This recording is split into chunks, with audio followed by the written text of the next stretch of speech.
She was to marry the sheriff, but fled with an Apache before the vows were spoken. The summer of 1885 blazed across the Arizona territory, baking the small settlement of Copper Springs into a dusty submission. Elizabeth Hargrove stood at her bedroom window, watching the distant mountains shimmer in the heat while her mother fussed with the wedding dress laid across the bed. In 3 days, she would become Mrs. Sheriff Daniel Coleman, securing her position as the most envied woman in the county. "You're fortunate, Lizzie," her mother said, smoothing the ivory fabric. "Daniel is respected. You'll never want for anything." Elizabeth nodded absently, her thoughts drifting to the man she was pledged to marry. Daniel was handsome enough, with his neat mustache and broad shoulders.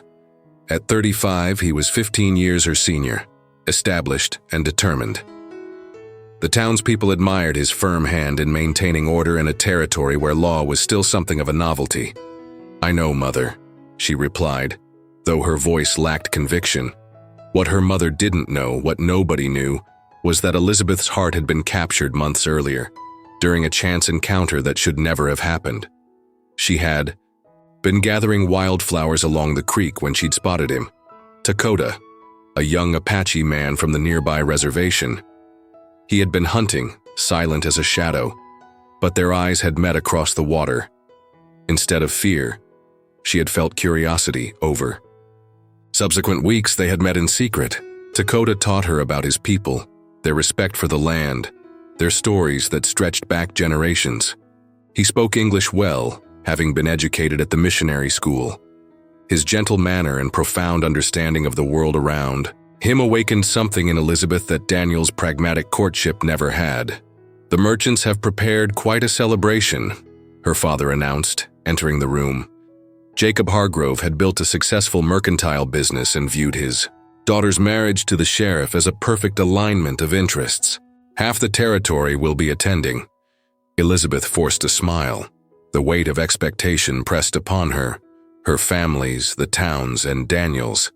They saw the match as natural, beneficial. None of them had noticed her growing distraction, her lingering glances toward the mountains where Dakota's people lived. Yesterday, Dakota had whispered a proposition that had kept her awake all night. "Come with me. Before your wedding, we can go north to Colorado." The very thought sent her heart racing and her stomach churning with equal measures of excitement and fear. To abandon everything she knew, her family, her position, her security, for a life of uncertainty with a man whose culture was considered inferior by her own people.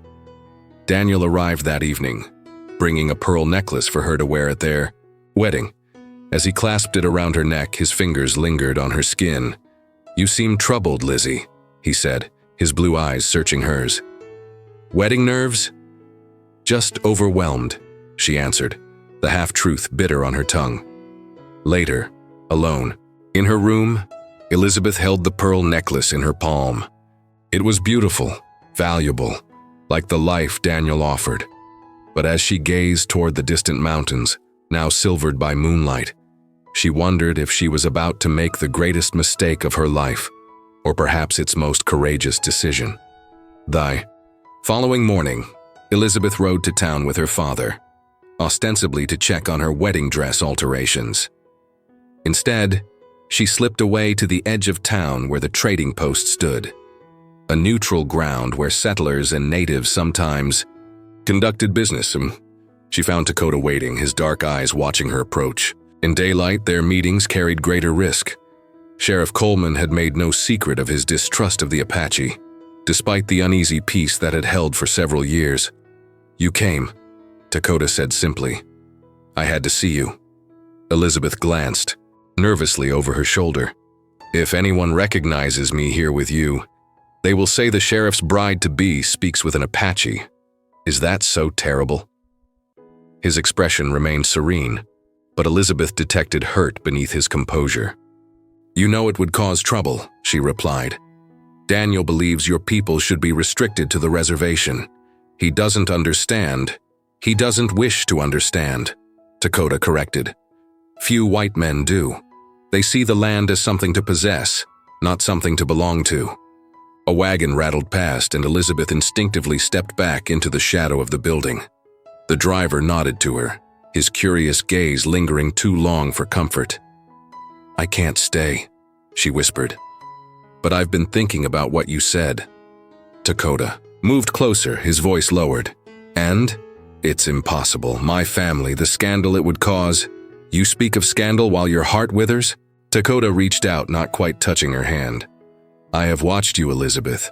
With your sheriff, you are like a bird in a gilded cage. Pretty, admired, but not flying." The truth of his words struck her deeply. With Daniel, she performed a bull, the proper, grateful fiancé.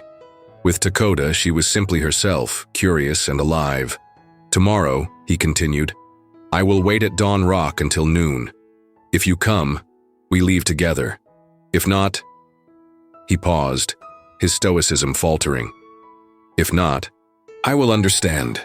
Before she could respond, the trading post door swung open. Sheriff Daniel Coleman emerged, his hand instinctively resting on his holstered pistol as he spotted them. "Elizabeth?" Confusion and suspicion darkened his features. "What are you doing here?" She froze, her practiced social smile failing her completely. "Miss Hargrove was asking about native medicines," Dakota said smoothly, his posture shifting to one of deference. "Her mother suffers from headaches." Daniel's eyes narrowed. "Is that so, Lizzie?" "Yes," she managed, despising the lie but seeing no alternative. "Mrs. Patterson mentioned an Apache remedy. You thought to consult directly rather than asking Doc Sanders." Daniel stepped between them, his back to Dakota as if the man had ceased to exist. "These people have their ways, but we have ours. It's not proper for you to be here alone." Elizabeth felt a flash of indignation. "I was hardly in danger, Daniel." "That's not for you to decide." He took her arm, firmly but not roughly. "Your father would agree with me.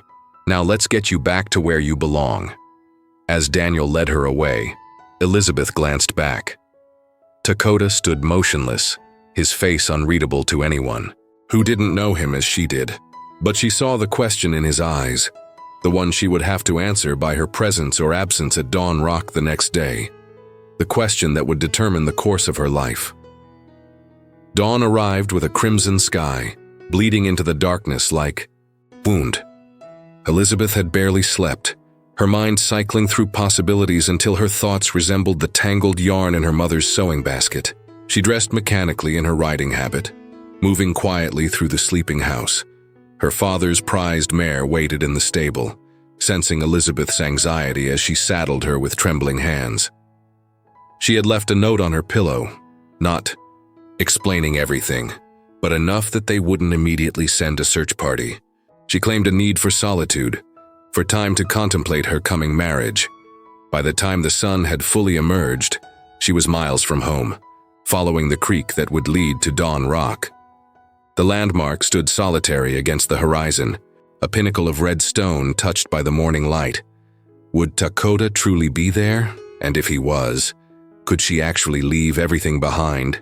Daniel would be humiliated, her family devastated. The town would buzz with the scandal for years. But these consequences paled against the hollow feeling that had grown inside her at the thought of a lifetime, bound to a man she respected but did not love, in a society whose certainties suddenly seemed like constraints. As she approached Dawn Rock, she saw no sign of Dakota. Her heart sank, then immediately reproached herself for the reaction. Wasn't it better this way? She could return home, destroy the note, and proceed with her life as planned. No one would ever know of her moment of madness. "You came." His voice startled her. Dakota emerged from behind the rock leading his own horse, a sturdy paint Mustang. "I came," she echoed, suddenly uncertain. "But I don't know if I can—" "You don't have to. Decide now," he said. "We can talk. Then you choose." They dismounted, sitting in the shade of the great rock. Elizabeth felt the coolness of the stone against her back, anchoring her to the moment. "My people have a saying," Dakota began. "The path is made by walking." "You mean we cannot see the whole journey from where we stand?" "My people prefer clearly marked roads," Elizabeth replied with a weak smile. And yet you rode here, away from that road. His observation carried no judgment. What would our life be? She asked suddenly. Where would we go? How would we live? I have friends among the Ute in Colorado. They live on larger lands with more freedom. I can hunt, trade. You, he hesitated. I cannot promise you comfort like the sheriff offers. I'm not afraid of hardship, she said, surprising herself with the truth of it. But there would be more than physical hardship, Dakota warned. Many would not accept us together. Neither your people nor mine. The honesty between them felt like a luxury after months of careful words and hidden feelings. And children? She asked softly. Pain flickered across his face. They would bear the weight of our choice heaviest of all. The sun climbed higher. Elizabeth knew that at home her absence would soon be discovered. Her mother would find the note. Daniel would eventually be called. If I go back, she said, I will always wonder every day for the rest of my life. Dakota nodded, understanding what she couldn't quite bring herself to say aloud. The choice wasn't between him and Daniel. It was between the woman she was expected to be and the woman she might become. In the distance, a cloud of dust signaled riders approaching, reality intruding on their stolen moment. They're coming for you, Dakota said, rising to his feet. Your sheriff is efficient. Elizabeth stood, her decision crystallizing with the urgency of the moment. The future rushed toward her, demanding to be met with courage or capitulation. Daniel rode at the front of the small party, his face set in grim determination as they approached Dawn Rock. Elizabeth could pick out her father among the riders, his normally proud posture bent with worry. The sight sent a pang of guilt through her chest. Go, Dakota said quietly. Return to them. Say you were confused, needed time to think. They will forgive you. His selflessness only strengthened her resolve. No, she replied, reaching for his hand. I've made my choice. Surprise and something like joy flashed across his usually guarded features, quickly replaced by urgency. Then we must ride now toward the North Passage. It will be difficult for them to follow. They mounted quickly, but before they could spur their horses, Daniel's voice rang out. Elizabeth, stop right there.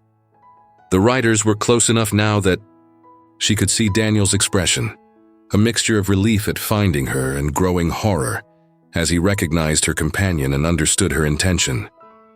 Please go back, Daniel, she called, her voice steadier than she expected. Tell my parents I'm sorry for the pain I'm causing, but I cannot marry you. This is madness, her father shouted, his face flushed with anger and exertion. Come home now and we'll forget this. Indiscretion. Daniel dismounted, approaching on foot with his hands raised in a placating gesture.